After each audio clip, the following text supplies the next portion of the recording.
1930 का दशक, जब भारतीय सिनेमा में आवाज़ आई, डांस, सॉन्ग्स, बैकग्राउंड म्यूजिक ने चलती फिरती तस्वीरों को जैसे जिंदा कर दिया। हालांकि तब भी सिनेमा को अच्छी नज़र से नहीं देखा जाता था, फिर भी उस समय तक महिलाएं फिल्मों से जुड़ने लगी थीं। एक्टिंग के अलावा फिल्म निर्माण और निर्देशन भी कर रही थीं, यानी सिनेमा की आर्ट साइड को महिलाएं बखूबी संभाल रही थीं। मगर टेक्निकल फील्ड में महिलाओं का दखल नहीं था। लेकिन ऐसे ही वक्त में एक टीनेज लड़की ने बिना किसी प्रोफेशनल ट्रेनिंग के सिनेमा में बतौर साउंड इंजीनियर अपनी अमिट पहचान बनाई।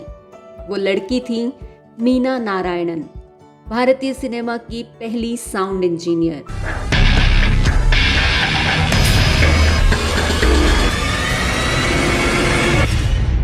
मीना नारायणन के पिता मद्रास हाई कोर्ट में रजिस्ट्रार थे।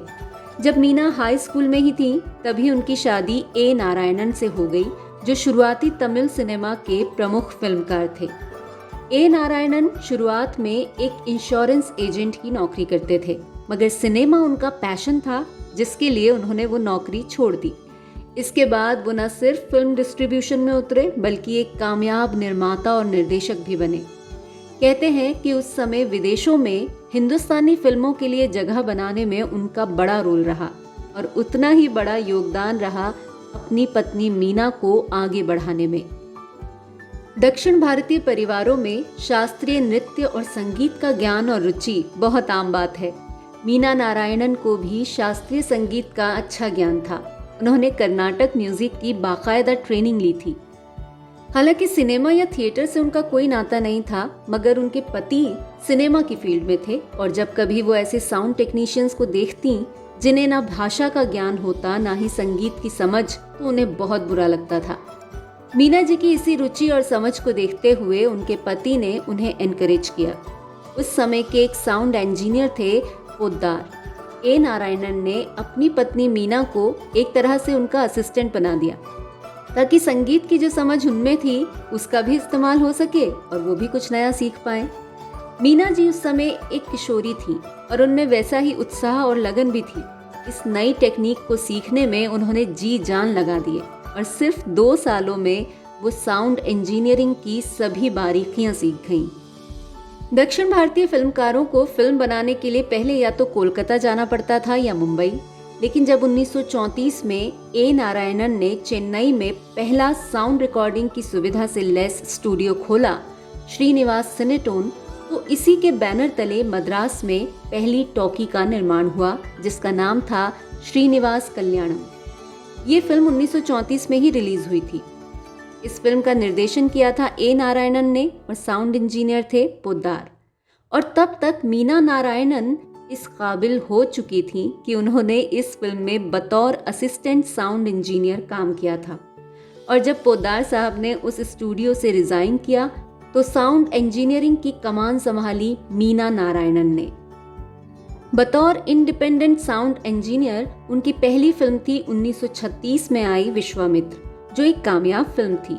उसके बाद उन्होंने 1937 की कृष्ण तुलाबरम, विक्रमाश्री साहसम, 1938 की तुलसी वृंदा, श्री रामानुजन और विप्र नारायण जैसी करीब 9 फिल्मों में बतौर साउंड इंजीनियर काम किया। लेकिन उनकी सबसे बड़ी उपलब्धि मानी जाती है 1937 में आयोजित यूकेरिस्ट कांग्रेस पर बनाई गई उनकी डॉक्यूमेंट्री।